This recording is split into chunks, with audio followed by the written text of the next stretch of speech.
പീഡിപ്പിച്ച ആള് പുറത്തിരുന്ന് ചായ കുടിക്കുകയാണ്. രാഹുൽ ഈശ്വർ സപ്പോർട്ട് ചെയ്ത ആള് അകത്ത് പോയി. ഇപ്പൊ ഇവിടുത്തെ എന്ന് പറഞ്ഞാൽ ഈ ഇലക്ഷന് വേണ്ടിയിട്ട് ഇതാ ഞങ്ങൾ സ്ത്രീപക്ഷത്താണ് എന്ന് കാണിക്കാൻ വേണ്ടിയിട്ട് രാഹുൽ ഈശ്വറിനെ എടുത്ത് പിടിച്ചകത്തിടുന്നു. അദ്ദേഹത്തിന് ജാമ്യം കൊടുക്കുന്നില്ല.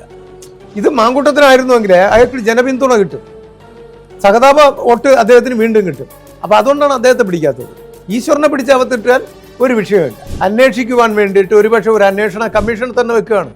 എത്ര ലക്ഷം രൂപയാണ് അവിടെ പൊട്ടിക്കുന്നത്? നമ്മുടെ പൈസയല്ലേ, നമ്മൾ ടാക്സ് കൊടുക്കുന്ന കാശാണ് ഈ അന്വേഷണ ഏജൻസിക്കും അന്വേഷണ ഉദ്യോഗസ്ഥന്മാർക്കും കൊടുക്കുന്നത്. ആണുങ്ങൾ പീഡിപ്പിക്കുന്നതിനേക്കാളും കൂടുതൽ പോക്സോ കേസുകൾ പെൺകുട്ടികൾ ചെയ്യുന്നു, പക്ഷെ പുറത്തു വരുന്നില്ല. രാഹുൽ ഈശ്വർ ജയിലിൽ കിടന്നത് ഒരു സ്റ്റേഷൻ ജാമ്യത്തിൽ മാത്രം തീരുന്ന ഒരു കേസാണ് 16 ദിവസമാണ് കിടന്നത്. രാഹുൽ മാങ്കൂട്ടം ഈ പെൺകുട്ടികളെ ആരൊക്കെ പീഡിപ്പിച്ചു എന്ന് പറയുന്നു അവരുമായിട്ട് പ്രണയത്തിലായിരുന്നു എന്നാണ് ഞാൻ മനസ്സിലാക്കുന്നത്. അപ്പൊ പ്രണയത്തിൽ രണ്ടുപേരുടെയും സമ്മതത്തോട് കൂടിയിട്ട് അവർ ഹോട്ടലിൽ റൂം എടുക്കുന്നു, ഒരുമിച്ച് പോകുന്നു, തിരിച്ച് അതെല്ലാം റെക്കോർഡ് ചെയ്തെടുക്കുകയാണ്. അപ്പൊ ആ പെണ്ണിന്റെ മനസ്സെന്താണെന്ന് മനസ്സിലാക്കിക്കോണം. കേരളത്തിൽ അതിജീവിതമാരെ കൊണ്ട് നടക്കാൻ പറ്റാത്തൊരവസ്ഥയായി. അതാണ് ഒന്നാമത്തെ കാര്യം. എന്ന് പറഞ്ഞാല് യഥാർത്ഥ അതിജീവിതമാർക്ക് ഇവിടെ നിയമത്തിന്റെ പരിരക്ഷ കിട്ടാതെ പോകും ഇങ്ങനെ വരുമ്പോൾ. ഈ men's association, all Kerala men's association നിലകൊള്ളുന്നത് സെലിബ്രിറ്റീസിന് വേണ്ടിയും അല്ലെങ്കിൽ ഈ പീഡനം ചെയ്യുന്ന ആളുകൾക്ക് വേണ്ടിയൊക്കെ മാത്രമാണ് എന്നുള്ളൊരു വാദം നിലനിൽക്കുന്നുണ്ട്. സാറിന് ഇതിനെക്കുറിച്ച് എന്താ പറയാനുള്ളത്? ഇത് നിങ്ങളെപ്പോലുള്ള മാധ്യമ പ്രവർത്തകരുടെ കുഴപ്പമാണ്. കാരണം നമ്മളൊരു സാധാരണക്കാർക്ക് വേണ്ടിയിട്ട് ഇടപെട്ട് കഴിഞ്ഞാൽ അത് ഒരിക്കലും മാധ്യമ ശ്രദ്ധ കിട്ടില്ല, മാധ്യമങ്ങൾ റിപ്പോർട്ട് ചെയ്യില്ല. അതേസമയം ഇപ്പോൾ രാഹുൽ മാങ്കൂട്ടത്തിനെ കുറിച്ചോ ദിലീപിന് വേണ്ടിയിട്ടോ അല്ലെങ്കിൽ സവാദിന് വേണ്ടിയിട്ടോ മസ്താനിയാണല്ലോ വൈറലാക്കിയത് എന്നുവെച്ചാൽ നന്ദിത. അപ്പോൾ ഇവരെ പോലുള്ളൊരു കേസുകൾ എടുക്കുമ്പോൾ അത് മാധ്യമ ശ്രദ്ധ കിട്ടുകയും വാർത്താ പ്രാധാന്യം ലഭിക്കുകയും ചെയ്യുന്നു. സാധാരണക്കാർക്ക് വേണ്ടിയിട്ട് നമ്മൾ എന്തെങ്കിലും ചെയ്തു കഴിഞ്ഞാൽ അതൊരു വില കൽപ്പിക്കുന്നില്ല. അത് നിങ്ങളുടെ പ്രശ്നമാണ്, ഞങ്ങളുടെ പ്രശ്നമല്ല. ഞങ്ങൾ എല്ലാവരുടെ കേസും ഇടപെടുന്നുണ്ട്. അപ്പോൾ ഈ എന്താ പറയാ, സാധാരണ ജനങ്ങളിലേക്ക് മാത്രം ഒതുങ്ങി നിന്ന് കഴിഞ്ഞാൽ കാര്യമില്ല. സവാദിന്റെ രണ്ടാമത് ഇങ്ങനെ ഒരു സിറ്റുവേഷനിൽ കൂടെ ആളുകൾ കണ്ടിട്ടുണ്ടായിരുന്നു. അതിനെക്കുറിച്ചപ്പോ രണ്ടാമതല്ല, മൂന്നാമതും വീഡിയോയിൽ വന്നിട്ടുണ്ടായിരുന്നു. പക്ഷെ ഇതെല്ലാം ഈ നന്ദിത ചെയ്തതല്ല എന്ന് നമുക്ക് എങ്ങനെ പറയാൻ പറ്റും? കാരണം ഫസ്റ്റ് മാലയിട്ട് സ്വീകരിച്ചു ആ സമയത്ത് തന്നെ പുള്ളിക്കാർ പറഞ്ഞു ഇവനെ ഞാൻ വെറുതെ വിടില്ല, ഏതറ്റം വരെ പോയാലും ഇവനെ ഞാൻ ഒതുക്കും എന്ന് പറഞ്ഞിട്ടുണ്ട്. അപ്പൊ ഈ രണ്ടാമത്തെ വീഡിയോയിലും ഏതാണ് പെൺകുട്ടി എന്നറിയില്ല, എന്ത് വിഷയമാണ് നടന്നതെന്ന് അറിയില്ല, ഇതൊന്നും അറിയാതെയാണ് അദ്ദേഹത്തെ അറസ്റ്റ് ചെയ്യുന്നതും പരാതിക്കാരിയാരെന്ന് അറിയില്ല, ഒന്നും അറിയില്ല. ഇനി മൂന്നാമത്, ഈ രണ്ടാമതും പോട്ടെ, മൂന്നാമത് ഇപ്പോ ഒരു 2 ആഴ്ചയ്ക്ക് മുന്നേ ഒരു വീഡിയോ, അയാള് തൃശ്ശൂര് ബസ് സ്റ്റാൻഡിൽ നിൽക്കുന്നതും ബസ്സിൽ കയറുന്നതുമായിട്ടുള്ള വീഡിയോ. എന്ത് അധികാരമായി ഇവർക്കുള്ള? ഈ നന്ദിത വിട്ട വീഡിയോ ഞാൻ കണ്ടത്. അപ്പൊ നമ്മൾ മനസ്സിലാക്കേണ്ട ഒരു കാര്യം, അയാളെ ഇനി ജീവിക്കാൻ സമ്മതിക്കില്ല, അയാളുടെ മരണമാണ് ഇവളുടെ ലക്ഷ്യം എന്ന് പറഞ്ഞിരിക്കുക.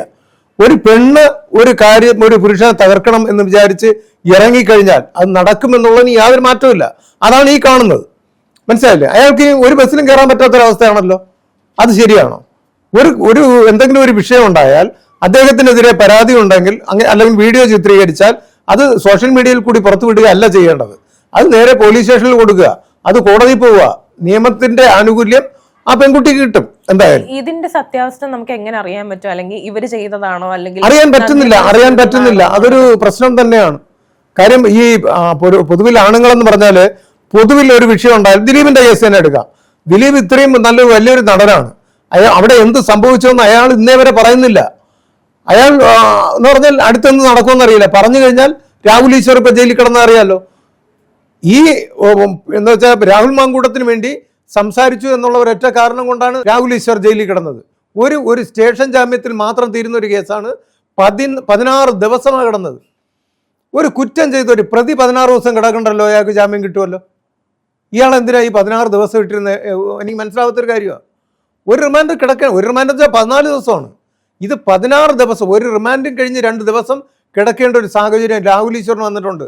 അപ്പോൾ ദിലീപിൻ്റെയോ ഏതൊരു പുരുഷൻ്റെ ആയിക്കോട്ടെ, അവൻ ഇത് പറഞ്ഞു കഴിഞ്ഞാൽ, ഞാൻ തെറ്റുകാരനല്ല എന്ന് പറഞ്ഞു കഴിഞ്ഞാൽ, ആ പെൺകുട്ടിയാണ് തെറ്റുകാരി, അവളുടെ ഭാഗത്തൊരു തെറ്റുണ്ടെന്ന് ചൂണ്ടിക്കാണിച്ചു കഴിഞ്ഞാൽ അവൻ ജയിലിലാണ്.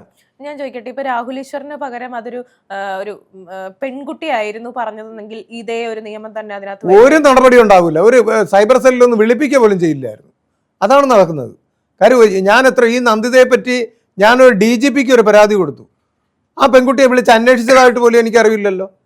മനസ്സിലായില്ലേ? എല്ലാം നടപടി എടുക്കുന്നുണ്ട് എന്ന് പറയുന്നതല്ലാതെ ഒരു നടപടി എന്നുള്ള രീതിയിൽ പൊതുവിൽ നമ്മൾ അറിയുന്നില്ല. അപ്പോൾ പെണ്ണിനുള്ള പരിഗണന വളരെ വലുതാണ്. ഇതിൽ സംഭവിക്കുന്നതെന്ന് പറഞ്ഞാൽ പെൺപിള്ളേരെ ഇങ്ങനെ നമ്മൾ സംരക്ഷിക്കുമ്പോൾ, നിയമത്തിൻ്റെ പരിരക്ഷ കൊടുത്ത് മാറ്റി നിർത്തുമ്പോൾ അവർ കുറ്റക്കാരായി മാറുകയാണ്. പല കേസിലും ഇന്ന് പ്രതികളായിട്ട് സ്ത്രീകൾ വരുന്നുണ്ട്, മുൻപിൽ വരികയാണ്. മയക്കുമരുന്നായിക്കോട്ടെ, മറ്റ് വിളയാട്ടങ്ങളായിക്കോട്ടെ, ഏതിലും പെണ്ണ് മുന്നിൽ നിൽക്കുകയാണ്. മദ്യപിച്ചുകൊണ്ട് ഒരു തെരുവിൽ കിടന്ന് തെരുവിളിക്കുന്ന ഒരവസ്ഥയിലേക്ക് സ്ത്രീകൾ മാറി. എന്തുകൊണ്ടാണ്? പോലീസുകാരെ തല്ലുന്നൊരവസ്ഥ, പോലീസുകാരൻ്റെ ഷർട്ടിൽ പിടിക്കുകയും ജീപ്പിൽ തല്ലുകയും ഒക്കെ ചെയ്യുന്നൊരവസ്ഥ ഇന്ന് സ്ത്രീകൾ മാറിയിരിക്കുകയാണ്. എന്തുകൊണ്ട് അങ്ങനെ വന്നു? നമ്മളാണ് പ്രശ്നക്കാർ, ഇന്നത്തെ രാഷ്ട്രീയക്കാരും പോലീസുകാരും സമൂഹവും. കാര്യം പെണ്ണിന് മാക്സിമം സംരക്ഷണം കൊടുക്കുന്നു. ഇത് നമ്മുടെ തെറ്റായിട്ടുള്ളൊരു മെസ്സേജ് അല്ലേ നമ്മുടെ കുഞ്ഞു മക്കൾക്ക് കൊടുക്കുന്ന, പെൺകുട്ടികൾക്ക് കൊടുക്കുന്നത്? നിങ്ങളൊക്കെ ഒരു തെറ്റായിട്ടുള്ള രീതിയിലേക്ക് ആളുകൾ കാണില്ലേ? കാരണം എന്താണെന്ന് വെച്ചാൽ ഇപ്പം രാഹുൽ മാങ്കൂട്ടത്തിന്റെ വിഷയം തന്നെ എടുക്കാം. ഇപ്പൊ രാഹുൽ മാങ്കൂട്ടത്തിൽ എന്ന് പറഞ്ഞ ആള് പീഡിപ്പിച്ചു എന്നുള്ള രീതിയിലാണ് പറയുന്നത്. പീഡിപ്പിച്ച ആള് പുറത്തിരുന്ന് ചായ കുടിക്കുകയാണ്. എന്താ പറയാ, രാഹുൽ ഈശ്വർ സപ്പോർട്ട് ചെയ്ത ആള് അകത്ത് പോയി. അത് വളരെയധികം നല്ലൊരു ചോദ്യമാണ്. കാരണം എന്ന് പറഞ്ഞാൽ ഇപ്പോൾ രാഹുൽ മാങ്കൂട്ടം ഈ പെൺകുട്ടികൾ ആരൊക്കെ പീഡിപ്പിച്ചു എന്ന് പറയുന്നു അവരുമായിട്ട് പ്രണയത്തിലായിരുന്നു എന്നാണ് ഞാൻ മനസ്സിലാക്കുന്നത്. അപ്പോൾ പ്രണയത്തിൽ രണ്ടുപേരുടെയും സമ്മതത്തോട് കൂടിയിട്ട് അവർ ഹോട്ടലിൽ റൂം എടുക്കുന്നു, ഒരുമിച്ച് പോകുന്നു, അവിടെ ചായ കുടിക്കാം, കാപ്പി കുടിക്കാം, എന്തുവേണം ആയിക്കോട്ടെ, അവിടെ നടന്നിട്ട് തിരിച്ച് അതെല്ലാം റെക്കോർഡ് ചെയ്തെടുക്കുകയാണ്. അപ്പോൾ ആ പെണ്ണിൻ്റെ മനസ്സെന്താണെന്ന് മനസ്സിലാക്കിക്കോണം. അപ്പോൾ പ്രണയമായിരുന്നോ ഇവർക്ക്? പ്രണയമാണെങ്കിൽ ഒരിക്കലും ആ കാമുകി അല്ലെങ്കിൽ ആ കാമുകൻ പറയുന്നതും പ്രവർത്തിക്കുന്നതുമായിട്ടുള്ള കാര്യങ്ങൾ ഒരാളും റെക്കോർഡ് ചെയ്യില്ല, അതിൽ ആത്മാർത്ഥത ഉണ്ടെങ്കിൽ. അപ്പോൾ അതിൽ ആത്മാർത്ഥതയല്ല, ഇയാളെ എങ്ങനെയും കുരുക്കണം എന്നുള്ള രീതിയിൽ. കാരണം ഒരുപക്ഷെ ഇവർക്ക് ഇപ്പോൾ റിനിയുടെ കാര്യം പറയുകയാണെങ്കിൽ നമ്മുടെ പ്രതിപക്ഷ നേതാവുമായിട്ട് നല്ല ആത്മബന്ധമുണ്ട് എന്ന് പറയുകയാണ്. അപ്പോൾ ഇവർ തമ്മിൽ ഒരു എന്തെങ്കിലുമൊക്കെ ഒരു അവിഹിതം എന്ന വേറെ അവിഹിതമല്ല, ഇതിൽ ഒരു ഗൂഢത ഇല്ല എന്ന്, അല്ലെങ്കിൽ ഒരു എന്താ പറയുക, ഇയാളെ കുരുക്കാൻ വേണ്ടിയിട്ട് ഒരു കെട്ടുകഥ ഇവർ മെനഞ്ഞില്ല എന്ന് നമുക്ക് എങ്ങനെ പറയാൻ പറ്റും? മനസ്സിലായില്ലേ? കാര്യം ഇത് എല്ലാം റെക്കോർഡ് ചെയ്തെടുത്തിട്ട്, അല്ലെങ്കിൽ ഓരോ ഇപ്പോൾ മാധ്യമപ്രവർത്തകയാണല്ലോ, രണ്ടുപേരും മാധ്യമപ്രവർത്തകയാണെന്നാണ് തോന്നുന്നത്. അപ്പോൾ ഈ രണ്ടുപേരും ഇത് റെക്കോർഡ് ചെയ്ത് വെച്ചൊക്കെയാണ്. എന്നിട്ട് അത് ഓരോ സമയമാകുമ്പോൾ വിടുകയാണ്. പ്രത്യേകിച്ച് ഈ ഇലക്ഷൻ വരുമ്പോൾ എന്തായാലും ചീറ്റിപ്പോയല്ലോ. ഈ ഇലക്ഷൻ കഴിഞ്ഞപ്പോൾ നമുക്ക് റിസൾട്ട് വന്നപ്പോൾ മനസ്സിലായി മാങ്കൂട്ടം ഒന്നും ആയിട്ടില്ല, ഒരു വിഷയമില്ല, മറ്റുള്ള കാര്യങ്ങളാണ് സർക്കാരിൻ്റെ വിലയിരുത്തൽ. ഇപ്പോൾ ഈ സർക്കാർ തന്നെ, ഞാൻ യഥാർത്ഥം പറഞ്ഞാൽ CPM ഒരു ഇടതുപക്ഷ ചിന്താഗതിക്കാരനാണ്. അപ്പോൾ ഞാൻ പറയുകയാണ്, ഞാൻ കോൺഗ്രസ്സുകാരനായിരുന്നിട്ടല്ല രാഹുൽ മാങ്കൂട്ടത്തിനെ സപ്പോർട്ട് ചെയ്തത്, അല്ലെങ്കിൽ എൽദോസ് കുന്നപ്പള്ളിയെ പറ്റി അയാൾക്ക് വേണ്ടി സംസാരിച്ചത്. കോൺഗ്രസ്സുകാരനല്ല ഞാൻ. അപ്പോൾ ഏതൊരു പുരുഷനും വ്യാജ പരാതിയുടെ അടിസ്ഥാനത്തിൽ അയാൾ പീഡിപ്പിക്കപ്പെടുകയാണെങ്കിൽ, പീഡനം അനുഭവിക്കുകയാണെങ്കിൽ അവിടെയാണ് ഞങ്ങൾ ഇടപെടുന്നത്. ഇതിനകത്ത് ഞാൻ ചോദിക്കട്ടെ, ഇപ്പം രണ്ടുപേരുടെ ഭാഗത്തും ഒരുപാട് കാര്യങ്ങൾ, നമുക്കറിയാത്ത കുറെ കാര്യങ്ങൾ ഇത് പുറത്തേക്ക് കൊണ്ടുവരാനാണ് ഈ അന്വേഷണ സംഘം നിയമിക്കുന്നതും അവരിതിന് ചുമതല ഏറ്റെടുക്കുന്നതും. പക്ഷെ ഇത് കൃത്യമായിട്ട് നിർവഹിക്കാൻ പറ്റാത്ത പക്ഷത്തിൽ ആ ഒരു വശത്തിൽ നമ്മൾ എങ്ങനെ ഇതിന്റെ സത്യാവസ്ഥ മനസ്സിലാക്കുക? ഇത് ജനങ്ങളെ ഭയങ്കരമായിട്ട് പൊട്ടന്മാരാക്കുന്ന ഒരു പരിപാടി എനിക്ക് പലപ്പോഴും തോന്നിയിട്ടുള്ള കാര്യമാണ്. കാരണം നമ്മൾ ഇത് എന്താണെന്ന് അറിയാതെ രണ്ടുപേരെ അങ്ങോട്ടും ഇങ്ങോട്ടും ഇത് ആർക്ക് വേണ്ടി സപ്പോർട്ട് ചെയ്യണം, ഇതും വിചാരിച്ച് തലതല്ലി ചാകുന്ന കുറെ ആൾക്കാരുണ്ട്. എന്തിനാ നമ്മളുടെയൊക്കെ സമയം ഇതിന് വേണ്ടിയിട്ട് വേസ്റ്റ്? തീർച്ചയായിട്ടും അത് നിങ്ങളെപ്പോലുള്ള പെൺകുട്ടികൾ തന്നെയാണ് ശക്തമായിട്ട് ചോദിക്കേണ്ടത്. കാരണം എന്ന് പറഞ്ഞാൽ ഈ കേസുകൾ അന്വേഷിക്കുവാൻ വേണ്ടിയിട്ട് ഒരുപക്ഷെ ഒരു അന്വേഷണ കമ്മീഷൻ തന്നെ വെക്കുകയാണ്. എത്ര ലക്ഷം രൂപയാണ് അവിടെ പൊട്ടിക്കുന്നത്? നമ്മുടെ പൈസയല്ലേ, നമ്മൾ ടാക്സ് കൊടുക്കുന്ന കാശാണ് ഈ അന്വേഷണ ഏജൻസിക്കും അന്വേഷണ ഉദ്യോഗസ്ഥന്മാർക്കും കൊടുക്കുന്നത്, അവരുടെ യാത്രാ ചെലവും മറ്റു കാര്യങ്ങളുമൊക്കെ. ഇപ്പോൾ മാങ്കൂട്ടം കുറച്ച് നാൾ ഒളിവിലായിരുന്നു എന്ന് പറഞ്ഞിട്ട് കർണാടകയിലും മറ്റുള്ള സ്ഥലങ്ങളിലാണ് ഇവിടുത്തെ ഉദ്യോഗസ്ഥർ പോയിരുന്നത് അല്ലേ? എത്ര ആയിരം രൂപ, എത്ര ആയിരമല്ല ലക്ഷക്കണക്കിന് രൂപയാണ് അവർക്ക് അതിനുവേണ്ടി കളയുന്നത്. ഇതിൻ്റെയൊക്കെ ആവശ്യം എന്തായിരുന്നു? ഈ രാഹുൽ മാങ്കൂട്ടം എന്ന് പറയുന്ന MLA ഈ പരസ്പര സമ്മതത്തോട് കൂടിയിട്ട് ആ ഒരു മാധ്യമ പ്രവർത്തകയുമായിട്ട് ഏതെങ്കിലും രീതിയിലൊരു ബന്ധം ഉണ്ടായിരുന്നതൊക്കെയാണ്. അത് ഉണ്ടെങ്കിൽ അതിനെ ഇങ്ങനെയാണോ അയാളെ അന്വേഷിച്ച് പിടിക്കാൻ ഇത്ര ബുദ്ധിമുട്ടാണോ? നമ്മുടെ കേരള പോലീസിൻ്റെ ഒരു നമ്മൾ ഇന്ന് വരെ കണ്ടിട്ടുള്ള അറിവെന്ന് പറഞ്ഞാൽ പല കേസിലെയും ജിഷ വധക്കേസിലെ പ്രതി എന്ന് ഇങ്ങനെ ഓരോരുത്തരെയും നോക്കിയാൽ അന്യ സംസ്ഥാനത്ത് പോയി ഭയങ്കരമായിട്ട്, നമ്മുടെ ഇവിടുത്തെ പോലെ അല്ല, കേരളം പോലെ അല്ല മറ്റുള്ള സ്റ്റേറ്റുകളെന്ന് പറയുന്നത്, അവിടെ ഗുണ്ടായുസം, അവിടെ എന്താ പറയുക, തോക്ക് വരെ ഉപയോഗിച്ച് റോഡർ കയ്യിലുള്ള ടീമുകളാണ്. അവിടെ ചെന്ന് ഒരു ചേരിയിലൊന്നും കയറാൻ പറ്റില്ല. അവിടെ നമ്മളെ മലയാളി പോലീസുകാർ പോയി ഈ പ്രതികളെ തൂക്കിക്കൊണ്ട് വരുന്ന അവസ്ഥ നമ്മൾ കണ്ടിട്ടുണ്ട്. എന്നിട്ടാണ് രാഹുൽ മാങ്കൂട്ടത്തിന് വേണ്ടിയിട്ട് ഇവിടെ ലക്ഷങ്ങൾ അന്വേഷണമായിട്ട് പോകുന്നതിൽ അന്വേഷിക്കുന്നതിന് വേണ്ടി ദൂർത്തടിച്ച് കളയുന്നത്. അതായത് ഇവർക്ക് അറിയാം അറിയാം, എവിടെയുള്ളത്, പക്ഷെ പിടിക്കണ്ട, ഇയാളെ പിടിക്കരുത്, കുറച്ച് കറങ്ങിയിട്ടൊക്കെ വരാം, ഇയാളെ പിടിക്കരുത്, പിടിച്ചാൽ കഥ പോയി, എങ്കിൽ പരിപാടി കഴിഞ്ഞു. അപ്പൊ ഇയാളെ പിടിക്കരുത്, പക്ഷെ ഇലക്ഷൻ കഴിയുന്നത് വരെ ഇതിങ്ങനെ നിർത്തിക്കൊണ്ട് പോവുക. അതിനൊരു ഇര, അതാണ് പറഞ്ഞു വരുന്നത്, അതിൻ്റെ ഇരയാണ് രാഹുൽ ഈശ്വർ. അത് ഒരാൾ നമുക്ക് ഇട്ട് കൊടുക്കണമല്ലോ. കാര്യം ഈ സ്ത്രീപക്ഷത്താണ് ഞങ്ങൾ എല്ലാവരും എന്ന് കാണിക്കാൻ വേണ്ടിയിട്ട് ഒരു പെൺകുട്ടിയെ കൊണ്ട് പരാതി അവിടെ കൊടുപ്പിക്കുന്നു. ആ പരാതിയുടെ അടിസ്ഥാനത്തിൽ രാഹുൽ ഈശ്വറിനെ പിടിച്ച് അകത്തിടുന്നു. എന്ത് കാര്യത്തിന്?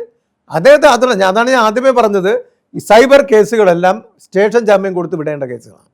അവിടെ ഒന്നും ജയിലിൽ അടയ്ക്കേണ്ട കാര്യമില്ല. ഇനി ജയിലിൽ അടച്ചു വന്നിരിക്കട്ടെ, മാക്സിമം 4 ദിവസം. 4 ദിവസം വെച്ചാൽ ഞാൻ ഇടപെട്ട കേസാണ് മറ്റേ ബോബി ചെമ്മന്നൂരിൻ്റെ കേസ്, ബോച്ച കേസ്. അത് 4 ദിവസമായപ്പോൾ അദ്ദേഹത്തിന് ജാമ്യം കൊടുത്തു, മനസ്സിലായില്ലേ? അതും ഇതുപോലെ ഹണി റോസ് പരാതി കൊടുത്തതാണ്. അപ്പം നമ്മൾ മനസ്സിലാക്കേണ്ടത്, ഇവരെ രണ്ടുപേരെയും റിമാൻഡ് ചെയ്യേണ്ട ആവശ്യമില്ല. പക്ഷേ ഇവിടെ കൊടുക്കുന്ന ഒരു മെസ്സേജ് എന്ന് പറഞ്ഞാൽ, ബോച്ചയെ പിടിച്ച് അകത്തിട്ടെ എന്ന് പറഞ്ഞാൽ ഏതൊരു കോടീശ്വരനെയും ഈ സർക്കാർ അകത്താക്കും, അത്ര ഞങ്ങൾ സ്ത്രീകൾക്ക് വേണ്ടി നിൽക്കുകയാണ് എന്ന് കാണിക്കാൻ വേണ്ടി ചെയ്തതാണ്. ഇപ്പോൾ ഇവിടുത്തെ എന്ന് പറഞ്ഞാൽ ഈ ഇലക്ഷന് വേണ്ടിയിട്ട് ഇതാ ഞങ്ങൾ സ്ത്രീപക്ഷത്താണ് എന്ന് കാണിക്കാൻ വേണ്ടിയിട്ട് രാഹുൽ ഈശ്വറിനെ എടുത്ത് പിടിച്ചകത്തിടുന്നു. അദ്ദേഹത്തിന് ജാമ്യം കൊടുക്കുന്നില്ല. ഇത് മാങ്കൂട്ടത്തിനായിരുന്നുവെങ്കിൽ അയാൾക്ക് ജനപിന്തുണ കിട്ടും, സഹതാപ വോട്ട് അദ്ദേഹത്തിന് വീണ്ടും കിട്ടും. അപ്പോൾ അതുകൊണ്ടാണ് അദ്ദേഹത്തെ പിടിക്കാത്തത്. ഈശ്വറിനെ പിടിച്ചകത്തിട്ടാൽ ഒരു വിഷയമില്ല, മനസ്സിലായില്ലേ? പക്ഷേ ഇതൊന്നും ഏറ്റില്ല എന്നുള്ളതാണ് സത്യം. റിസൾട്ട് വന്നപ്പോൾ നമ്മൾ കണ്ടതാണ് ആരാണ് ഇവിടെ ഏറ്റവും കൂടുതൽ കാര്യങ്ങൾ കൊണ്ടുപോയത്, കള്ളത്തരങ്ങൾ കാണിച്ചത് എന്നുള്ളത് നമുക്ക് മനസ്സിലായി, ജനങ്ങൾക്ക് മനസ്സിലായി. ഈ ആളുകൾ ഇങ്ങനെ എന്താ പറയാ, മിസ്ലീഡ് ചെയ്യുന്ന പോലത്തുള്ള കുറെ കാര്യങ്ങൾ ഇപ്പൊ നടക്കുന്നുണ്ടല്ലോ. കാരണം ഇപ്പൊ ഈ അന്വേഷണ സംഘത്തിന്റെ വീഴ്ചകൾ ഇപ്പൊ നമ്മുടെ ദിലീപ് കേസിലും ഒരുപാട് നമ്മളിങ്ങനെ കാണുന്നുണ്ട്. പക്ഷെ അവര് സമ്മതിക്കുന്നില്ല ഞങ്ങളുടെ വീഴ്ചയാണ് എന്നുള്ളത്, സമ്മതിക്കുന്നില്ല. അവര് അവൾക്കൊപ്പം എന്നുള്ള ഒരു രീതിയിലാണ് നിൽക്കുന്നത്.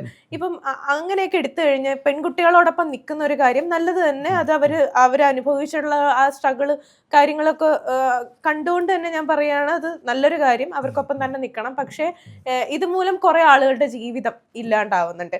അല്ലെങ്കിൽ ഇപ്പൊ അതിജീവിത എന്നുള്ളൊരു ടാഗ് ലൈൻ, അപ്പോൾ ആ ഒരു അതിജീവിത എന്ന് പേര് വിളിക്കുമ്പോൾ അവർക്ക് എന്തൊക്കെ കാര്യങ്ങൾ അവർക്ക് ഉണ്ടായിരിക്കണം ഈ അതിജീവിത എന്നുള്ളൊരു പേര് കേൾക്കാൻ വേണ്ടി? ഞാൻ ദിലീപ് വിഷയത്തിലല്ല ചോദിക്കുന്നത്, രാഹുൽ മാങ്കൂട്ടത്തിൽ വിഷയത്തിൽ തന്നെയാണ് ഞാൻ ചോദിക്കുന്നത്. അപ്പോൾ ഞാൻ ഇതിപ്പോ കേരളത്തിൽ അതിജീവിതമാരെ കൊണ്ട് നടക്കാൻ പറ്റാത്തൊരവസ്ഥയായി ഇപ്പോൾ. അതാണ് ഒന്നാമത്തെ കാര്യം. എന്ന് പറഞ്ഞാൽ യഥാർത്ഥ അതിജീവിതമാർക്ക് ഇവിടെ നിയമത്തിൻ്റെ പരിരക്ഷ കിട്ടാതെ പോകും ഇങ്ങനെ വരുമ്പോൾ.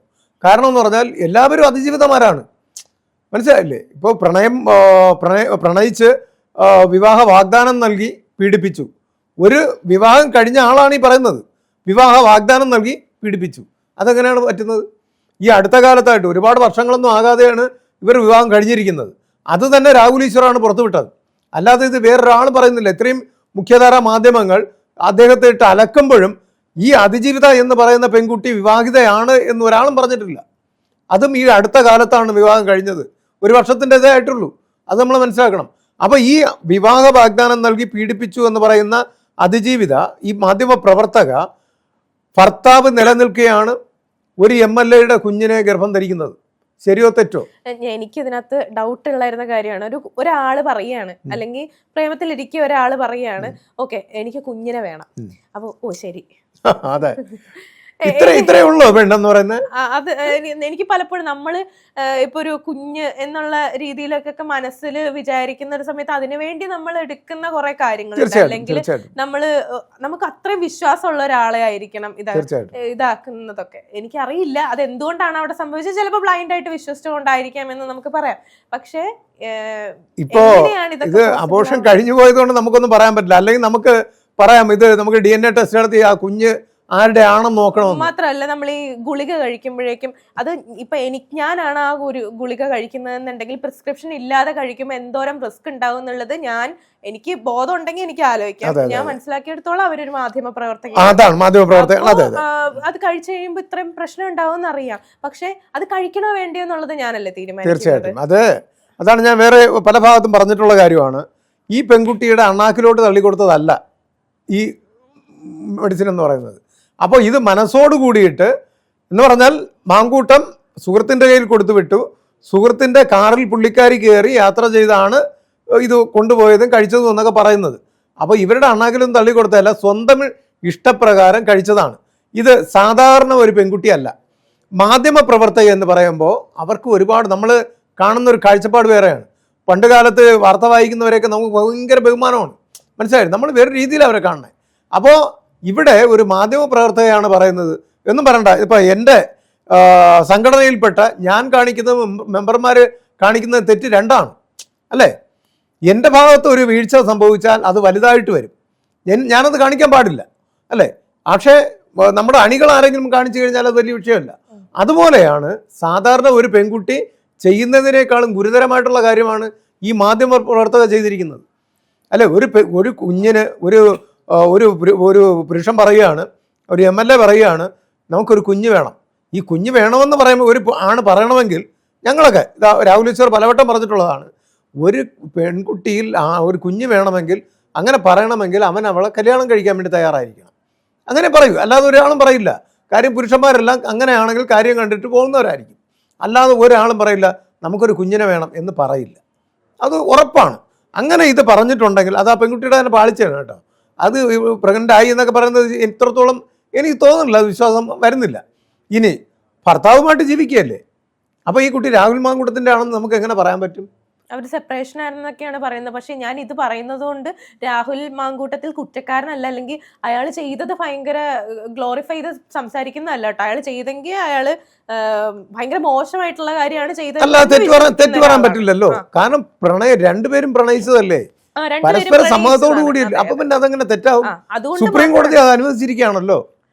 പക്ഷെ എന്റെ ഭാഗത്തുനിന്ന് ഇപ്പൊ സാറ് ചിന്തിക്കുന്ന പോലെ അല്ലല്ലോ ഞാൻ ചിന്തിക്കുന്നത്. എന്റെ ഭാഗത്തുനിന്ന് ഒരു കുഞ്ഞിനെ കളയുക എന്ന് പറഞ്ഞു കഴിഞ്ഞാൽ എനിക്കത് ഭയങ്കര അല്ല, ഈ ശാരീരിക ബന്ധത്തിൽ ഏർപ്പെട്ടതിനെ കുറിച്ച് എനിക്കതിൽ ഏർപ്പെടുന്നത് മ്യൂച്വൽ ആയിട്ട് പറഞ്ഞു കഴിഞ്ഞാൽ അത് തെറ്റല്ല. രണ്ടുപേർക്കും ഒരു ഇതുണ്ടെന്നുണ്ടെങ്കിൽ അത് ഓക്കെയാണ്, മ്യൂച്വൽ ആയിട്ടാണെന്നുണ്ടെങ്കിൽ അതെ. ഇനി ഇവരുടെ ഇടയിൽ നിന്ന് എന്ന് വെച്ചാൽ ഇവരൊന്നും പുറത്തു വിടാത്ത കുറെ സംഭവങ്ങൾ കാണും. ഇതിന്റെ ഗുരുതരമായിട്ടുള്ള കേസുകൾ മാത്രമേ ഈ പെൺകുട്ടി പുറത്തു വിട്ടിട്ടുള്ളൂ. പക്ഷെ ഇതിന്റെ ഇടയ്ക്ക് അവർ സംസാരിച്ചിരിക്കുന്ന ഒരുപാട് പ്രണയമായിരുന്നപ്പോൾ സംഭവിച്ച കാര്യങ്ങളൊക്കെ ഒരുപാടില്ലേ, അതൊക്കെ എന്തുകൊണ്ട് പുറത്തു വരുന്നില്ല? എന്തുകൊണ്ട് രാഹുൽ മാങ്കൂട്ടം അത് പുറത്തു വിടുന്നില്ല? രാഹുൽ മാങ്കൂട്ടവും ഇപ്പൊ ദിലീപും ഒക്കെ എന്ന് പറഞ്ഞാൽ ഭാര്യയെ സംരക്ഷിക്കുന്ന നിലപാടാണ് എടുത്തിട്ടുള്ളത്. മഞ്ജു വാര്യറുമായിട്ട് ഡിവോഴ്സ് ആയപ്പോൾ ഇദ്ദേഹമാണ് ഡിവോഴ്സ് വേണമെന്ന് ആവശ്യപ്പെട്ടത്, മഞ്ജു വാര്യർ അല്ല. അപ്പോൾ അങ്ങനെ വന്നപ്പോൾ കോടതിയിൽ രഹസ്യമൊഴി കൊടുത്തു. അതിൽ പറഞ്ഞിട്ടുള്ള എൻ്റെ മകളുടെ അമ്മയെ മോശക്കാരിയാക്കാൻ വേണ്ടിയിട്ട് ഇതൊന്നും പുറത്തുവിടരുത്, അത് സംരക്ഷിക്കണമെന്നാണ് പറഞ്ഞിട്ടുള്ളത്. അതെന്തുകൊണ്ടാണ്? അതുപോലെ തന്നെയാണ് മാങ്കൂട്ടത്തിനെ ഇത്രയും ഇവിടെ കിടന്ന് വലിച്ചു കീറിയപ്പോൾ, യഥാർത്ഥം പറഞ്ഞാൽ സോഷ്യൽ മീഡിയയിൽ ഞങ്ങളെപ്പോലുള്ളവർ അയാളെ സപ്പോർട്ട് ചെയ്യുമ്പോഴും അയാൾ ഈ പെൺകുട്ടിക്കെതിരെ മോശം വാക്കുകൾ ഉപയോഗിക്കുന്നില്ല. അതാദ്യം മനസ്സിലാക്കണം. ഈ പെൺകുട്ടി വിട്ട വോയിസിൽ അവർ തമ്മിലുള്ള അഭിപ്രായ വ്യത്യാസങ്ങൾ ഉണ്ടെങ്കിൽ പോലും ഇയാൾ ഞങ്ങൾ ഇങ്ങനെയാണ് കോടതിയിൽ കൊടുത്തു എന്ന് പറഞ്ഞു കേട്ടോ. ജാമ്യത്തിന് കൊടുത്തപ്പോൾ രഹസ്യമായിട്ട് അഡ്വക്കേറ്റ് മുഖേന കോടതിയിൽ ഹാജരാക്കി. അതുകൊണ്ടാണ് അയാൾക്ക് ജാമ്യം കിട്ടിയത്. മുൻകൂർ ജാമ്യം കിട്ടി. ആദ്യത്തെ കേസിന് കിട്ടി. രണ്ടാമത്തത് നോട്ട് ടു അറസ്റ്റ് 15 വരെ ഉണ്ടായിരുന്നു. അത് കഴിഞ്ഞപ്പോൾ അടുത്ത മാസം അത് പരിഗണിക്കാൻ വെച്ചൊക്കെയാണ്. അപ്പം നമ്മൾ മനസ്സിലാക്കേണ്ട ഒരു കാര്യം, പെൺകുട്ടികൾ പ്രണയമായിരിക്കുമ്പോൾ, അല്ലെങ്കിൽ നിങ്ങൾ പ്രണയിക്കാൻ പോരുത്. നിങ്ങൾ പ്രണയിക്കുകയാണെങ്കിൽ പരസ്പര സമ്മതത്തോടു കൂടിയിട്ട് ശാരീരിക ബന്ധത്തിൽ ഏർപ്പെടുകയാണെങ്കിൽ നിങ്ങൾ ആ വക കാര്യങ്ങൾ രഹസ്യമായിട്ട് സൂക്ഷിക്കണം. ഒരാളിനെ ചതിക്കുകയല്ല ചെയ്യേണ്ടത്, മനസ്സിലായില്ലേ? തിരിച്ചും അങ്ങനെ തന്നെ. തിരിച്ചും ആണുങ്ങൾ ആരും ഒരു പെണ്ണ് പീഡിപ്പിച്ചു എന്ന് പറഞ്ഞ് കേസ് കൊടുക്കാറില്ല. കൊടുക്കാൻ ഞാൻ കഴിഞ്ഞ ദിവസം ഞാൻ വിചാരിച്ചു, കാരണം നമ്മളെല്ലാവരും ഈ സെലിബ്രിറ്റീസിനെതിരെ പെൺകുട്ടികൾ ഇങ്ങനെ വരുന്നതാണല്ലോ നമ്മൾ കണ്ടിട്ടുള്ളത് കൂടുതലും. നമ്മളതാണ് അറിയുന്നത്, സാധാരണ ആൾക്കാരുടെ അടുത്ത് വരുന്നുണ്ടാവും, നമ്മൾ അറിയുന്നില്ല. പക്ഷെ ഇതുവരെയായിട്ടും ഒരു സെലിബ്രിറ്റി ഒരു ആക്ട്രസിനെതിരെ ഒരു ആണ് പീഡിപ്പിച്ചു എന്നുള്ള രീതിയിൽ വരുന്നില്ല. വന്നിട്ടുണ്ട് കേട്ടോ, ഒരു കേസ് വന്നിട്ടുണ്ട്. അത് ഡയറക്ടർ ആയിട്ടുള്ള ഒരു സ്ത്രീ പീഡിപ്പിച്ചു എന്ന് പറഞ്ഞിട്ടൊരു കേസ് വന്നിട്ടുണ്ട്. അവർക്കെതിരെ നടപടികളൊക്കെ എടുത്തിട്ടുണ്ട്. പക്ഷെ അതെല്ലാം ഒതുക്കി തീർക്കും. എൻ്റെ അടുത്ത് ഒരുപാട് കേസുകൾ വരാറുണ്ട്. ട്യൂഷൻ പഠിപ്പിക്കുന്ന അധ്യാപകർ ഇങ്ങനെ പത്രത്തിൽ അടുത്ത കാലത്ത് മാധ്യമങ്ങൾ വന്നിട്ടുണ്ട്, പീഡിപ്പിച്ചു, ടീച്ചർ പീഡിപ്പിച്ചു എന്നൊക്കെ പറഞ്ഞിട്ട് 15 വയസ്സായ പ്രായപൂർത്തിയാവാത്ത കുട്ടിയെ കൊണ്ടുപോയി പീഡിപ്പിച്ചത് മാധ്യമങ്ങൾ ഒരെണ്ണം ഈയിടയ്ക്ക് വന്നിട്ടുണ്ട്. അപ്പൊ ഇത് ഒട്ടനവധി നടക്കുന്നുണ്ട്, മനസ്സിലായില്ലേ? ആണുങ്ങൾ ഇപ്പൊ ഞാൻ മനസ്സിലാക്കുന്നത് ആണുങ്ങൾ പീഡിപ്പിക്കുന്നതിനേക്കാളും കൂടുതൽ പോക്സോ കേസുകൾ പെൺകുട്ടികൾ ചെയ്യുന്നുണ്ട്. പക്ഷെ പുറത്തു വരുന്നില്ല. ഇത് ഞാൻ പല കേസും പുറത്ത് കൊണ്ടുവരാൻ നോക്കിയിട്ടുണ്ട്. പക്ഷെ അത് ഒത്തുതീർപ്പാക്കി വിടുകയാണ് ചെയ്യുന്നത്. അത് ഒതുക്കി തീർക്കുകയാണ്. കാരണം പെൺകുട്ടിയുടെ ഭാവി എന്നാണ് പറയുന്നത്. ഇപ്പോൾ പുരുഷന്മാർക്ക് ഭാവിയില്ലേ, ആൺകുട്ടികൾക്ക് ഭാവിയില്ലേ? ഉണ്ട്, എല്ലാവർക്കും ഉണ്ട്. അതാദ്യം മനസ്സിലിട്ട് ഒരു പെൺകുട്ടിയെ പീഡിപ്പിച്ചാൽ അവൾ അതിജീവിതയും തിരിച്ചാണെങ്കിൽ അവനെന്തോ കിട്ടിയതുപോലെ അല്ലേ? അത് സോഷ്യൽ മീഡിയ നോക്കിയറിയാം എന്തൊരു ഭാഗ്യവാനാണ്, ഇങ്ങനെയുള്ള ടീച്ചർ എൻ്റെ കാലഘട്ടത്തിൽ ഇല്ലായിരുന്നു, ഇങ്ങനെയൊക്കെയാണ് പറയുന്നത്. ഇത് നമ്മുടെ സമൂഹത്തിൻ്റെ കുഴപ്പമാണ്. മനസ്സിലായി? ഇവനും മാനസികമായിട്ട് ബുദ്ധിമുട്ട് അനുഭവിക്കുന്നുണ്ട്, അതാരും കാണുന്നില്ല, അവൻ്റെ ബുദ്ധിമുട്ട് കാണുന്നില്ല. പെണ്ണിൻ്റെ ബുദ്ധിമുട്ട് മാത്രമേ ഇവിടെ പുറത്ത് വരുന്നുള്ളൂ, അത് മാത്രമേ അംഗീകരിക്കപ്പെടുന്നു. ഞാൻ ഇതിൻ്റെ ഇടയ്ക്ക് എനിക്ക് ഓർമ്മ വന്ന കാര്യം, എൻ്റെ ഒരു ഫ്രണ്ട് ഉണ്ട്, പെൺകുട്ടിയാണ്. അവര് ഒരു സ്ഥലത്ത് പോയപ്പോഴേക്കും ഒരു പെൺകുട്ടി ഇതുപോലെ, അതായത് ഒരു ഇച്ചിരി ഏജ്ഡ് ആയിട്ടുള്ള ഒരു ലേഡി, ഒരു ചേച്ചിയാണ്. ആ ചേച്ചി ഇങ്ങനെ നോക്കിക്കൊണ്ടിരുന്നു എന്നുള്ള ഒരിത്. അപ്പം ഞാനത് പെട്ടെന്ന് കേട്ടപ്പോഴേക്കും എനിക്ക് ഭയങ്കര വിയേർഡായിട്ട് തോന്നി. അപ്പം ഇപ്പൊ ഇത് വർത്താനം പറഞ്ഞപ്പോഴേക്കും ഞാൻ പെട്ടെന്ന് അത് ആലോചിച്ച് പറയാണ്, എൻ്റെ അടുത്ത് നോർമലി സംസാരിക്കാൻ കഴിയും, ആ ചേച്ചി എന്നെ ഇങ്ങനെ നോക്കിക്കൊണ്ടിരുന്നത്, നെഞ്ചിലേക്കാണ് നോക്കിക്കൊണ്ടിരുന്നത് എന്ന് പറഞ്ഞു. അപ്പൊ ഞാൻ ചിലപ്പോ വെറുതെ എന്തെങ്കിലും ഇതാക്കിയിട്ട് നോക്കിയതായിരിക്കും. അതായത് ഇപ്പൊ അത് ആലോചിക്കുമ്പോ പെണ്ണുങ്ങൾ നോക്കിയാൽ പ്രശ്നമില്ല, അതിലൂറുണ്ടല്ലോ. പക്ഷെ എനിക്ക് ഞാൻ അവരെ സപ്പോർട്ട് ചെയ്യുന്നു കേട്ടോ, ഞാൻ അവരും ജീവിക്കട്ടെ. എന്താണ് പെണ്ണുങ്ങൾ നോക്കിക്കഴിഞ്ഞു കഴിഞ്ഞാൽ നമ്മള് അതിന് പ്രശ്നമില്ല. അതേസമയം ഞാൻ ഇപ്പൊ വിചാരിക്കുകയാണ്, അവളെ നോക്കിയത് ഒരാണായിരുന്നുണ്ടായിരുന്നെങ്കിൽ നമ്മൾ ഏത് രീതിയിൽ പ്രതികരിക്കുമായിരുന്നു. മുൻ ജയിൽ DGP പറഞ്ഞിട്ടുള്ളത്, ഇർഷാദ് സിംഗ് പറഞ്ഞിട്ടുള്ള 13 മിനിറ്റ് അല്ല 13 സെക്കൻഡ് നോക്കിക്കഴിഞ്ഞാൽ കേസെടുക്കാമെന്നുള്ളതാണ്. അങ്ങനെ നോക്കുകയാണെങ്കിൽ നമ്മൾ ഇതൊക്കെ ആലോചിക്കണമല്ലോ. നമ്മളിപ്പോ പറയുകയാണെങ്കിൽ ഞങ്ങളിപ്പോ എന്ത് പറയും, അല്ലെങ്കിൽ ഞാൻ അവിടെ ഉണ്ടായിരുന്നു എന്ന് വെക്കാം, ഞാൻ അങ്ങനെ പോലീസിന്റെ അടുത്ത് സംസാരിക്കുമ്പോ ആ ചേച്ചി എന്നെ നോക്കി, കേസ് കൊടുക്കാൻ പറ്റില്ല, എന്ത് കൊടുക്കും, കംപ്ലൈന്റ് കൊടുക്കാൻ പറ്റില്ല, കേസ് എടുക്കില്ല അവര്. മനസ്സിലായില്ലേ? അത് പോലീസ് സ്റ്റേഷനിൽ പോയാലും കേസ് എടുക്കില്ല. അപ്പൊ അവര് പറയും വേറെ എന്തെങ്കിലും രീതിയിൽ നോക്കി എന്നുള്ള രീതിയിൽ അങ്ങ് പറയും.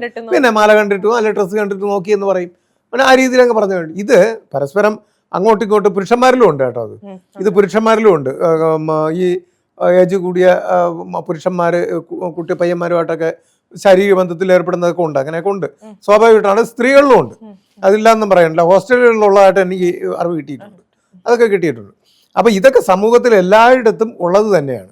പക്ഷേ അതിനെയൊക്കെ വേറൊരു രീതിയിൽ ഇവർ തമ്മിൽ, ഇപ്പോൾ കാമുകിയും കാമുകന്മാരുമായിട്ടുള്ള വിഷയം എന്ന് പറഞ്ഞാൽ ഏതെങ്കിലും രീതിയിൽ ഇപ്പം നമ്മൾ നോക്കണേ, ഈ മാങ്കൂട്ടം MLA ആയതുകൊണ്ടാണ്. ഇയാൾ സാധാരണക്കാരനായിരുന്നു, ഇയാൾക്കെതിരെ ഈ കേസ് വരില്ല. വന്നാലും ഇത് പുറലോകം അറിയില്ല. നമ്മളെ മലപ്പുറത്ത് ഒരു ശ്രീനാഥ് എന്ന് പറയുന്ന ഒരു 18 വയസ്സ് കഴിഞ്ഞിട്ടേ ഉള്ളൂ അവന്, +2കാരൻ. അതേ ഏജിലുള്ള +2 പഠിക്കുന്ന ഒരു പെൺകുട്ടിയെ പ്രഗ്നൻ്റ് ആക്കി എന്ന് പറഞ്ഞിട്ട് ആ പെൺകുട്ടി പരാതി കൊടുക്കുകയാണ്. പെൺകുട്ടിയുടെ വീട്ടുകാർ പരാതി കൊടുക്കുകയാണ്. അപ്പോൾ നിങ്ങൾ ഒരു മാധ്യമങ്ങളും ചർച്ച ചെയ്യാത്തൊരു കാര്യമാണത്. പിന്നീടൊക്കെ വന്നു, ഞങ്ങൾ കൊണ്ടുവന്ന് സമരം നടത്തിയതിന് ശേഷം വന്നു 1-2 മാധ്യമങ്ങളിൽ. അതിൻ്റെ കഥയെന്ന് പറഞ്ഞാൽ, ഇങ്ങനെ ഒരു കേസ് എൻ്റെ അടുത്ത് വരികയാണ്. എൻ്റെ അടുത്ത് വന്നതെന്ന് പറഞ്ഞാൽ, ഇവൻ പറയുകയാണ് ഞാൻ ആ പെൺകുട്ടിയെ അങ്ങനെ ചെയ്തിട്ടില്ല, മോശമായിട്ട് ഒരു രീതിയിലും ആ പെൺകുട്ടിയെ ചെയ്തിട്ടില്ല, ഇവൾ പ്രഗ്നൻ്റ് ആയി എന്ന് പറയുന്നത് എന്നിൽ നിന്നല്ല എന്ന് ആ 18 വയസ്സുകാരൻ പറയുകയാണ്. അവർ സാമ്പത്തികം ഒന്നും ഇല്ലാത്ത സാധാരണക്കാരാണ്. ഞാൻ ട്രിവാൻഡ്രത്തുനിന്ന് എൻ്റെ കാറിൽ ഡീസൽ അടിച്ച് ഏകദേശം 50,000 രൂപ എനിക്ക് പോയി ആ കേസിൽ ഞാൻ ഇടപെട്ടതിൽ, വർഷങ്ങൾക്ക് മുമ്പേ. നേരെ ഞാൻ അവിടെ അവരുടെ വീട്ടിൽ പോകുന്നു, അവരിതിൽ സ്ട്രോങ് ആയിട്ട് നിൽക്കാൻ വേണ്ടി പറയുന്നു, അവർക്ക് കുറച്ച് കാശ് ഞാൻ കൊടുക്കുന്നു, അവരുടെ വീട്ടിൽ നിന്ന് ഇറക്കി കൊണ്ടുവന്ന് തിരുവനന്തപുരം സെക്രട്ടേറിയറ്റിൻ്റെ ഓപ്പോസിറ്റ് ഹോട്ടൽ റൂം എടുത്ത് കൊടുക്കുന്നു. അവരുടെ ഫാമിലി മൊത്തമുണ്ട് എല്ലാവരും. എന്നിട്ട് അവിടെ ഞാൻ സമരം ഇരുത്തുകയാണ് അവരെ, മനസ്സിലായി, സെക്രട്ടേറിയറ്റിൻ്റെ ഫ്രണ്ടിൽ. ഈ പെൺകുട്ടി ഇവൻ പറയുന്നു അല്ല എന്ന്. DNA ടെസ്റ്റ് നടത്തിയപ്പോൾ ഇവനല്ല, കോടതിയിലാണ് പറഞ്ഞത്. അപ്പോൾ പറയുകയാണ് DNA ടെസ്റ്റ് നടത്തിയപ്പോൾ അപ്പോൾ ഈ കുഞ്ഞില്ലായിരുന്നുവെങ്കിൽ, ഈ പെൺകുട്ടി പ്രഗ്നൻ്റ് അല്ലാതിരുന്നുവെങ്കിൽ ഇവൻ എങ്ങനെ തെളിയിക്കും? ഒന്ന് ആലോചിക്കണേ. വർഷങ്ങളോളം ഇവൻ കേസ് പറയണം, ജയിലിൽ കിടന്നു, 35 ദിവസം ജയിലിൽ കിടന്നു, അവൻ ഓൾറെഡി കിടന്നു. അപ്പോഴും അവൻ ഇറങ്ങില്ല. ഈ DNA പരിശോധന നടത്തി ഇവൻ്റെ കുഞ്ഞല്ല എന്ന് മനസ്സിലാക്കിയതിന് ശേഷമാണ് പോക്സോ. ഈ കൊച്ചുകുട്ടിയാണ്, അതാദ്യം മനസ്സിലാക്കണം. ഈ പെൺകുട്ടിക്ക് 18 വയസ്സായിട്ടില്ല. അപ്പോൾ അവളെ എത്ര പുരുഷന്മാർ ഈ പെൺകുട്ടിയുമായിട്ട് ശാരീരിക ബന്ധത്തിൽ ഏർപ്പെട്ടിരുന്നു എന്ന് ആലോചിക്കുക. അപ്പോൾ അതിൽ ബുദ്ധിയുള്ള ആരോ പറഞ്ഞു കൊടുത്തു, നീ ഇങ്ങനെ ഒരു പയ്യൻ്റെ പേരങ്ങ് പറഞ്ഞു, അവർ പാവപ്പെട്ടവരല്ലേ, അത് വിഷയമാവില്ല എന്ന്. പക്ഷേ ഇവിടെ വിഷയമാക്കി ഞങ്ങൾ. അപ്പോൾ ഇതുപോലുള്ള സാധാരണ കേസുകളും ഞങ്ങൾ അറ്റൻഡ് ചെയ്യുന്നുണ്ട്. പക്ഷേ അത് മാധ്യമ ശ്രദ്ധ കിട്ടാതെ പോകുന്നു, അവിടെയാണ് പരാജയം. ഇതുപോലുള്ള സാധാരണ കേസുകൾ നിങ്ങളെല്ലാവരും അത് അവർക്ക് വേണ്ടി ഇറങ്ങിത്തിരിക്കണം. അല്ല ഒരു മാങ്കുട്ടമോ ദിലീപോ വരുമ്പം ആ കേസ് മാത്രം പിടിച്ച് നിൽക്കുന്നതുകൊണ്ടാണ് ഞങ്ങൾ ആ കേസ് മാത്രമേ ചെയ്യുന്നുള്ളൂ എന്ന് മനസ്സിലാവുന്നത്. അങ്ങനെയല്ല, എല്ലാവരുടെ കേസും എൻ്റെ അടുത്ത് വരുന്ന ന്യായമായിട്ടുള്ള എല്ലാ കേസുകളും ഞാൻ കൈകാര്യം ചെയ്യുന്നുണ്ട്. അത് അതിൻ്റെതായ രീതി തന്നെ. ഈ ദിലീപ് കേസിൽ എന്താണ് സാറിന് തോന്നുന്നത്? ദിലീപ് കേസ് കെട്ടിച്ചമച്ച കഥയാണല്ലോ. ഓൾറെഡി അദ്ദേഹത്തെ ഇപ്പോൾ കുറ്റവിമുക്തനാക്കിയിട്ടുണ്ട്. അപ്പോഴേ ഇവിടെ പറയുന്നതെന്ന് പറഞ്ഞാൽ, ഭാഗ്യലക്ഷ്മിയെ പോലുള്ള ഫെമിനിസ്റ്റുകൾ പറയുന്നതെന്ന് പറഞ്ഞാൽ അങ്ങനെയല്ല. നീതി എന്ന് പറഞ്ഞാൽ ദിലീപിന് തൂക്കുകയർ കൊടുക്കുകയും മറ്റേ 6 പേരെയും പുറത്ത് അവരെ ഒന്ന് കുറ്റവിമുക്തമാക്കിയിരുന്നുവെങ്കിൽ ഇവർക്കെല്ലാം സന്തോഷമായേനെ. ഇവിടെ 2 ദിവസത്തിന് മുമ്പേ, ഒരു 4-5 ദിവസത്തിന് മുമ്പേ തിരുവനന്തപുരം വെള്ളയമ്പലത്ത് മാനവീയം റോഡിൽ ഭാഗ്യലക്ഷ്മി ഒരു ലൈവിൽ കൂടി പറഞ്ഞു, ഇവിടെ ഞങ്ങൾ അതിജീവിതയ്ക്കൊപ്പം എന്ന് പറഞ്ഞ് ഒരു പ്രതിഷേധം നടത്തുകയാണ്, എല്ലാവരും വരണം. ആരും വന്നില്ല. അവിടെ അവരിൽപ്പെട്ട ഏകദേശം ഒരു 10 പേരോളം ഉണ്ടായിരുന്നു. ഇവർ അവിടെ നിന്ന് ചിരിച്ച് സല്ലപിച്ച് കുടുംബകാര്യവും പറഞ്ഞ് സെൽഫി എടുത്ത് പോയതേ ഉള്ളൂ. അല്ലാതെ ഈ അതിജീവിതയ്ക്ക് വേണ്ടി ഇവരെന്താ അവിടെ ചെയ്ത്? മാധ്യമങ്ങളുടെ മുമ്പിൽ നിന്ന് പറയുകയല്ല ചെയ്യേണ്ടത്, പ്രവർത്തിച്ച് കാണിക്കണം. ഇവർ ഇവിടെ അതിജീവിതന്മാർ വേറെ ഒരുപാട് പാവപ്പെട്ട പിള്ളേരില്ലേ, ഒത്തിരി പിള്ളേർ പീഡനം അനുഭവിച്ചു എന്ന് പറയുന്നുണ്ടല്ലോ. ആശാവർക്കർമാർ സെക്രട്ടേറിയറ്റിൻ്റെ അവിടെ 9 മാസം ഭക്ഷണം കഴിക്കാതെ കിടന്നല്ലോ. ഇവരാരെങ്കിലും അവിടെ പോയി തിരിഞ്ഞു നോക്കിയോ? എന്തെങ്കിലും ഒരു അക്ഷരം അവർക്ക് വേണ്ടി സംസാരിച്ചോ? ഒരു നേരത്തെ ആഹാരത്തിൻ്റെ ഒരു അരിയോ അല്ലെങ്കിൽ പയറോ എന്തെങ്കിലും അവർ കൊടുത്തോ? ഇവരാരെ